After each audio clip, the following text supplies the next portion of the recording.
I change your bum life. You fight me, it's a celebration. When you sign to fight me, it's a celebration. You ring back home, you ring your wife. Baby, we done it. We're rich, baby. Conor McGregor made us rich. Break out the red panties. Yo, yo, yo. Welcome back to the fifth round. As always, your boy, Stephen Moustaris.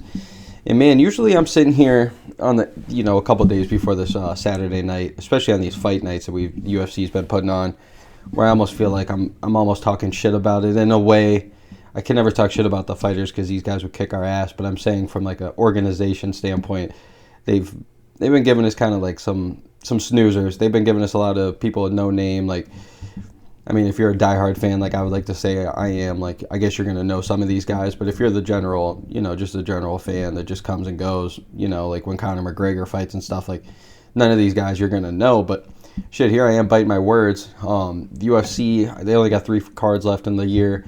This is the second to last fight night we got coming up here. And it feels like they're just taking all the fighters that haven't fought in the last couple months and they aren't going to make it on the year-ends pay-per-view in a week or two. And they're like, hey, let's just fucking throw them all on there. Because, I mean, we're literally fucking stacked. Like, I had to write down all these names to make sure I remembered them all because we have that many people fighting on this card. Like, usually on these fight nights, I don't know if you guys agree, 3, maybe 5 max, fighters that we know that aren't, the headliners. But, I mean, like, seriously, they got my girl not opening up the card, but, like, third fight in, Amanda Hebos as she takes on Tracy Cortez. We got Darren Elkins, Mark Diakese, Michael Johnson, Clay Guida, Angela Hill, Nico Price, Kyle Dawkins, Eric Anders, Jack Hermanson. I think Derek Brunson was supposed to be on the card. Sergey Pavlovich, who was just supposed to fight Derek Lewis last week, he gets thrown in against Tai fucking Tuivasa. Bam, bam.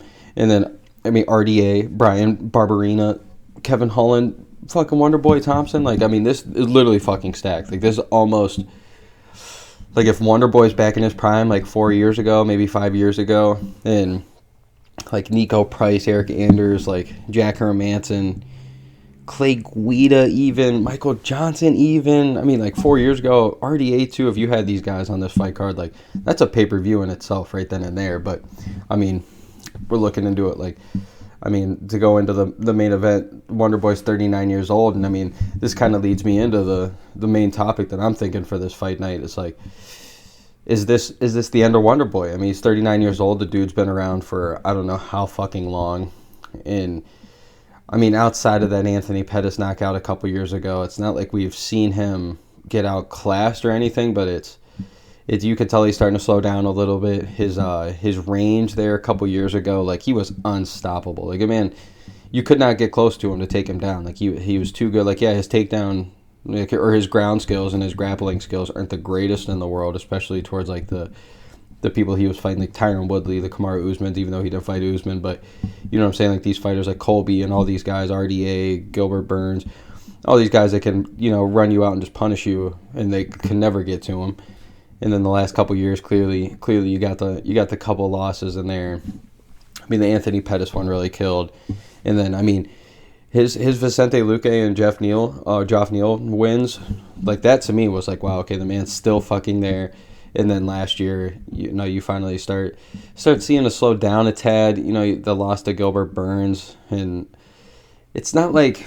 And that's the thing. It's not like he's taken losses, like, terribly. And the loss to Bilal as well. It's not like he's losing bad. It's, and even in the Gilbert fight, it was him doing well in the stand-up and then him getting taken down just a couple too many times, losing that third round, definitely with the takedown. And then, and then his Bilal fight, it was kind of the first time we've ever really seen the Wonderboy kind of slower, getting hit more than he ever really does. And Bilal's a dog, but, no offense to Bilal, but, like, a couple years ago, Stephen Wonderboy Thompson isn't even getting touched by that man. So, and then you got the fucking wild horse Kevin Holland, who's 30 years old, young as shit, in his prime, out here talking the talk, walking the walk. And, it's tough for me because usually if this fight, like I keep saying, if this was, we could still get Wonderboy, prime Wonderboy in this fight. I highly doubt it, but I'm just saying if we do, he's gonna clearly win this. I think easily walk away with it.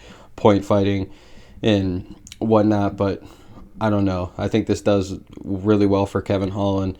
Clearly, he's a little younger. Wonderboy's been his last couple fights looks like he's slowed down.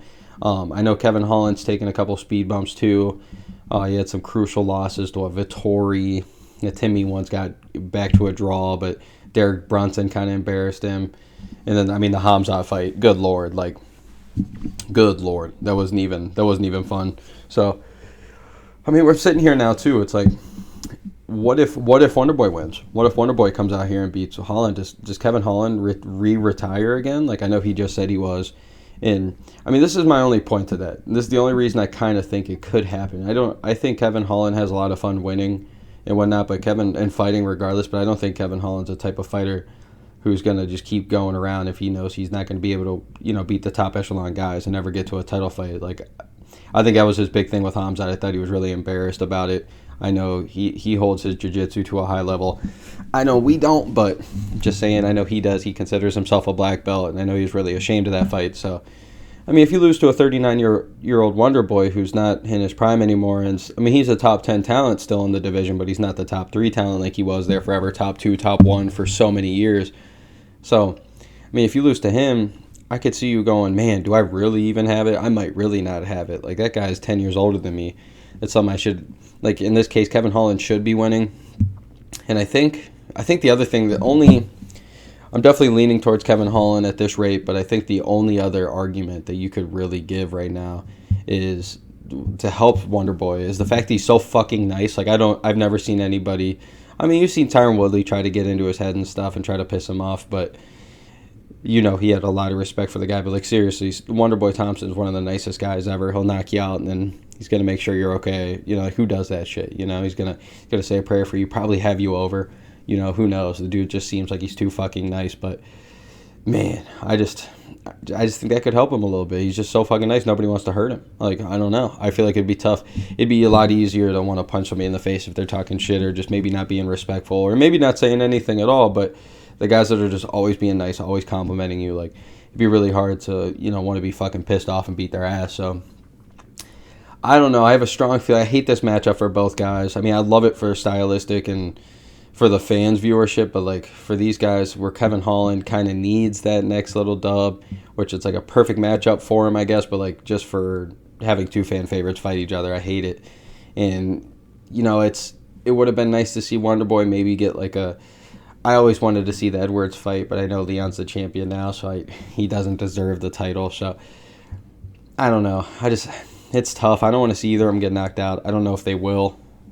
I think if Kevin Holland wins this, I think he'll need a finish, to be honest. I don't think he's going to be able to just sit there and strike with Wonderboy. I don't think he'll even threaten a takedown, so who fucking knows? I'm super excited for these fights. Jesus, how many people did I name off? Literally 13, 14 fighters that are high name value. So this is always the 5th round. Stephen Moustaris, and I can't wait for fucking Saturday. Let's go, baby.